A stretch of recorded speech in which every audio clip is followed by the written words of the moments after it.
हे आपणास मार्गदर्शन करतील अशी मी त्यांना विनंती करतो. अरे चराचरात वास करणारी गुरुदेव शक्ती, रयतेचे राजा छत्रपती शिवाजी महाराज आणि या देशातील जगातील सर्व महामानवांना वंदन करून मी माझे 2 शब्द व्यक्त करीत आहे. हा जो कार्यक्रम इथं आयोजित केला आहे,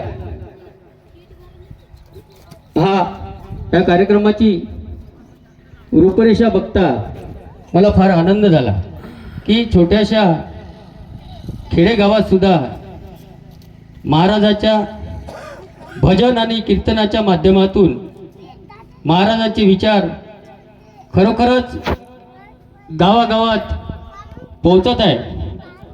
परंतु मी कुठेही बोलत असताना एक टीकाकार म्हणून बोलतो. मी महाराजांचे विचार भजन आणि कीर्तनाच्या माध्यमातून लोकांपर्यंत जरी पोहोचत असले तरी महाराजांचं खरं कार्य जे आहे ते शेतकऱ्यासाठी आहे. मला काही तेवढा ग्रामगीतेचा अभ्यास नाही, परंतु थोडाफार मी ग्रामगीतेचा अभ्यास केला आहे. आणि तो अभ्यास करत असताना मला असं जाणवलं की महाराजांनी ही ग्रामगीता लिहिली होती. ती ग्रामगीता त्यांच्या आईवडिलांना का अर्पण केली नाही, देवदेवतांना ती का अर्पण केली नाही, एखाद्या पुढाऱ्याला का अर्पण केली नाही, एखाद्या राष्ट्रपतीला का अर्पण केली नाही.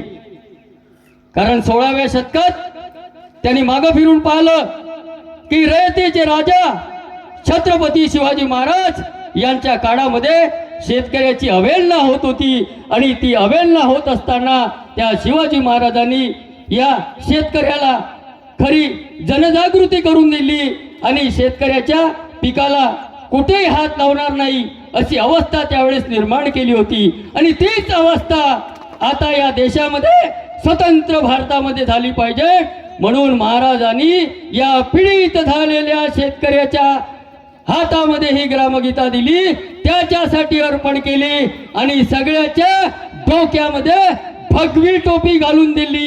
ही भगवी टोपी घालून दिली म्हणजे निवड भजन कीर्तन करण्यासाठी नव्हे, तर ज्या ज्या वेळेस या देशातील शेतकऱ्यावर अन्याय होईल त्या वेळेस हा शेतकरी भगवी टोपी घालून या देशात उभा झाला पाहिजे.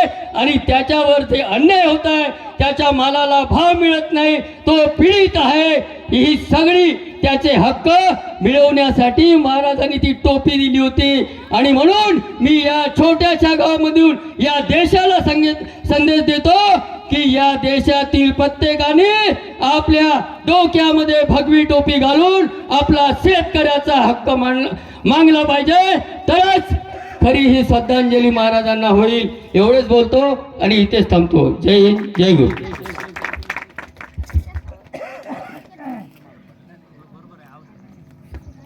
बंडूभाऊ यांनी राष्ट्रसंतांचं कार्य शेतकऱ्यासाठी कसं होतं याबद्दल अतिशय मार्मिक विचार थोडक्यात